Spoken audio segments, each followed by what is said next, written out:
প্রধানমন্ত্রী নরেন্দ্র মোদীর জন্মদিন উপলক্ষে ভারতীয় জনতা পার্টির নেতৃবৃন্দ কর্মকর্তারা বুধবার বিভিন্ন অনুষ্ঠানের আয়োজন করেন।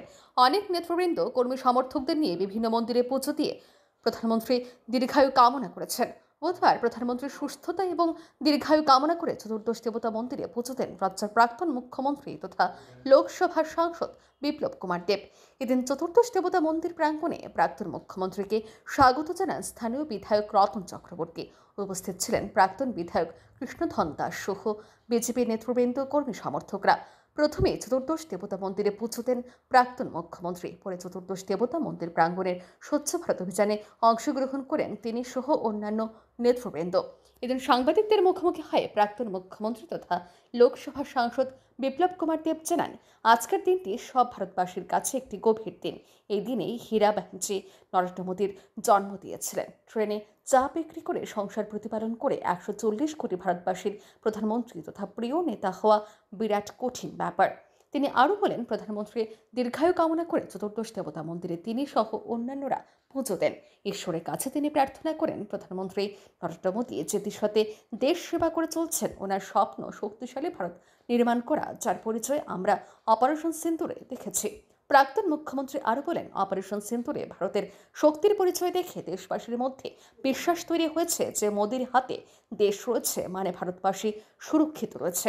নরেন্দ্র মোদীর মতো এমন একটা কঠিন জীবন থেকে চা বিক্রি করে ট্রেনের মধ্যে তারপর দেশের প্রধানমন্ত্রী হওয়া, 140 কোটি ভারতবাসীর প্রিয়জন হওয়া, প্রধানমন্ত্রী তো অনেকে হয়, প্রিয়জন হওয়া অনেক কঠিন ব্যাপার। আমরা পরিবারের মধ্যে 5 জন থাকলে 5 জনকে আমরা সন্তুষ্ট করতে পারি না। 140 কোটি ভারতবাসীকে সঙ্গে নিয়ে কাজ করা ও 3বারের লাগাতার প্রধানমন্ত্রী, তো তার দীর্ঘায়ু কামনা করি আমরা। আমার শুনে অত্র অঞ্চলের বিধায়ক রতন চক্রবর্তী মহোদয়, গৌরাঙ্গবাবু, এখানের জেলা সভাপতি কৃষ্ণধন দাস, প্রাক্তন MLA, ওনারা আর ভারতীয় জনতা পার্টির মহিলা মোর্চা সহ অন্যান্য কার্যকর্তারা একত্রিত হয়েছে মাননীয় প্রধানমন্ত্রীজির দীর্ঘায়ু কামনায় আজকে আমরা 14 দেবতা মন্দিরে পুজো দিয়েছি। আমি ঈশ্বরের কাছে প্রার্থনা করি উনি যেভাবে দেশ সেবা করে যাচ্ছেন, যাতে ভারতবর্ষের সেই দিশাতে ওনার যে স্বপ্ন এক শক্তিশালী ভারত। আর আমরা কিছুদিন আগে অপারেশন সিন্দুরে দেখেছি যে শক্তিশালী ভারতের চেহারা কেমন,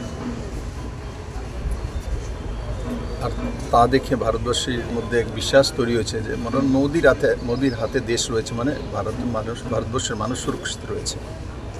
তো আজকের দিনে আমি আবারও এই পবিত্র ভূমি থেকে মাননীয় প্রধানমন্ত্রীজির সুস্থ কামনা করি, দীর্ঘায়ু কামনা করি। আর উনি দেশ সেবায় নিজে নিয়োজিত করেছেন, ওই পথে যাতে আমরাও কাজ করতে পারি।